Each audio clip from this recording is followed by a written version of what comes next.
Amasya Kürtleri, sürgün belleğinde kayıp halka.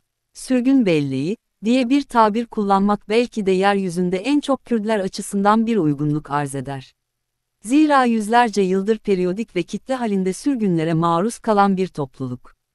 Dolayısıyla da tarihin evvelinde doğmuş bir Kürt ile yarın doğacak bir Kürt'e kadar hafızalarda genlere karışmış kadar etkin bir sürgün izleyinden bahsetmek mümkün.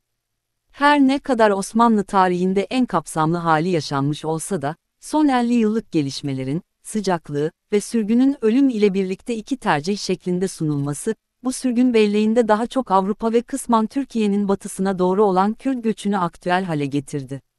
Lakin, bir ülkeden bir iç ülkeye, diye de tarif edilen Anadolu içlerine doğru göç etki ve sonuç parametrelerinin tarihsel derinliğe denk geldiğini söylemek mümkün.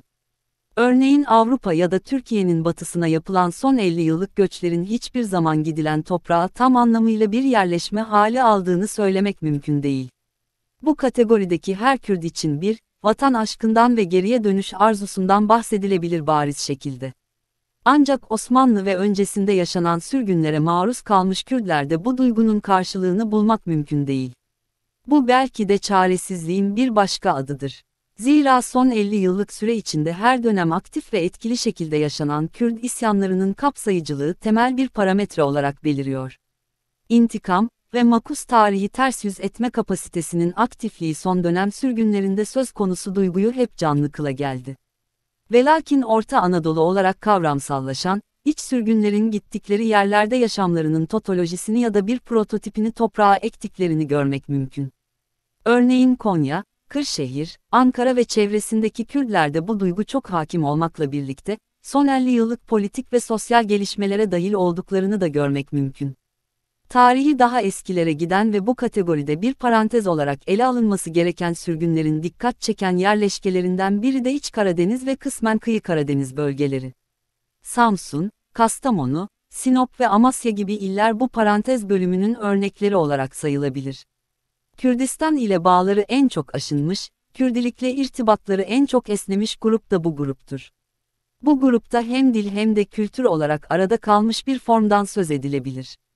Ağırlıklı olarak tarımla ilgilenen bu grubun bütün bir fizyolojik aktivasyonundan fışkıran bir Kürtlükten bahsedebilmekle birlikte, dil babında bu etkiyi görmek maalesef mümkün değil. Güncel Kürtçe ile neredeyse yok denecek kadar az bir ilişkileri olsa da, kullandıkları dil Türkçe ya da başka bir dilde değil. Özellikle Amasya'da yaşayan Alevi Kürtlerin varlığına dair henüz ciddi bir araştırma ile karşılaşılmış değil. Dersim kökenli olduklarını ve yüzyıllar önce buradan Amasya'ya sürgün edildiklerini düşünen Amasya Kürtleri, yüzyıllardır kendi ana dilleri olan Kurmancıyı konuşuyor ve kültürlerini yaşıyor. Bazı araştırmacılara göre Kürtler, 12 ve 13. yüzyılda bu topraklara zorla göçertilmişler, bazılarına göre ise Fatih Sultan Mehmed'in İstanbul'u fethetmesiyle birlikte İstanbul'un Müslümanlaştırılması kapsamında çok sayıda Kürt köyü oluşturulmuştur. Yine kimi araştırmacılara göre ise Kürtler asli olarak ilk defa Yavuz Sultan Selim, 1512 ila 1520 döneminde yani Kürdistan'ın Osmanlı İmparatorluğu'na bağlandığı yıllarda Kürtler kitleler halinde batıya zorla göç ettirilmiş. Kürtlerin kesin olarak ne zaman bu topraklara geldikleri sorusu hala yanıtsız kalırken, bütün bu varsayımlar gösterdiği değişmez gerçek ise Kürtlerin yüzyıllardır Orta Anadolu ve Batı'da yaşadığıdır.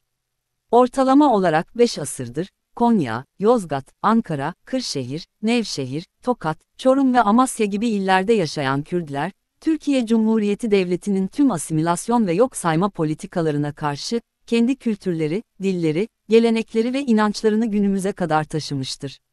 Fransız araştırmacı G. Perret tarafından Orta Anadolu Kürtlerinin tarihine ilişkin 1860'larda yapılan ilk sözlü tarih çalışmasında, buradaki Kürtlerin tarihinin çok eskilere dayandığı ortaya çıkmıştır. Çalışmasında bölgedeki 70 ila 80 yaşındaki insanlara ne zaman oraya yerleştikleri sorusuna 200 yıldan daha uzun bir zamandır orada yaşadıkları ve atalarının orada doğduğu yanıtını alır. Bu araştırmalara göre buradaki Kürtlerin yerleşiminin en azından 15. ve 16. yüzyılda ve hatta daha eski olduğu görmek mümkün. Orta Anadolu'ya sürgün edilen, zorunlu iskana tabi tutulan veya değişik nedenler yüzünden göç ederek buralara gelen Kürtler, hala Kürdistan'daki gibi dağların eteklerinde ve vadilerde yaşamaya devam ediyorlar. Dersim Kürtleri Orta Anadolu'ya, Orta Anadolu'nun 7 ana Kürt yerleşkesinden biri olduğunu belirten Kürdolog Mehmet Bayrak, bu alanın içine yoğunluklu olarak Ankara, Konya gibi büyük yerleşkeler olsa da Nevşehir, Kırşehir, Çorum, Yozgat, Tokat ve Gümüşhane gibi illerin de girdiğini ifade ediyor. Buralardaki Kürtlerin 20. yüzyıldaki sürgünle alakalı olmadığını 19. yüzyıl ve öncesine dayandığını ekliyor. Bu yerleşimlerin ağırlıklı olarak Dersim eyaleti kökenli olduğunu ifade eden Bayrak, Kas-ı-Şirin Antlaşması ile birlikte sınırların tekrar belirlenmesi çerçevesinde önce Horasan'a göçmüş olanlar Kas-ı-Şirin'den sonra Dersim bölgesine geri gelen binlerce aile oradaki toprakları tutulmuş olduğu için tedricen batı yönlerine doğru aktılar. Özellikle Alevi olan bu kesimler daha çok Dersim kökenli. Hepsi birden göçmüş değil, 350 ila 300, 200 ila 100 yıl önce tedrici olarak göç etmişler. 1938 sürgünü ile alakalı değil, diyor Bas Haber'e. Alevilik Kürtlük ile Sünnilik ise Türklük ile özdeş. Dersim'in bugünkü gibi bir il adı olmadığını, Dersim merkezli Fırat Havzası'na Dersim bölgesi dendiğini dile getiren Bayrak, Orta Anadolu'da yaşayan Alevi Kürtlerin azınlık içinde azınlık statüsünde olduklarını ve böyle topluluklarda din ve milliyet kimliklerinin birbirinin tamamlayıcısı olarak iç içe geçtiğini belirtti. Bayrak şöyle devam etti, iki kimliği birlikte öne çıkarmak her zaman mümkün olmadığı için genellikle daha risksiz olan kimliği öne çıkarırlar. Yani Alevi olduğunu söylerken aynı zamanda Kürtlüğünü ifade eder. Alevilik aynı zamanda Kürtlüğün bir adlandırması gibi algılanır. Onların gözünde Sünni bir Kürt, Kürt değil Türktür. Bu topluluklar Türk'ü Sünnilikle, Kürt'ü ise Alevilikle özdeşleştirir. 1927'de Amasya Kürtlerinin sayısı 3256. Orta Anadolu'daki Kürtlerin varlığına dair çeşitli çalışmalar ve araştırmalar yapılmış olsa da şu ana kadar Amasya'da yaşayan Kürt Alevilerle ilgili ciddi bir araştırmaya rastlandığı söylenemez.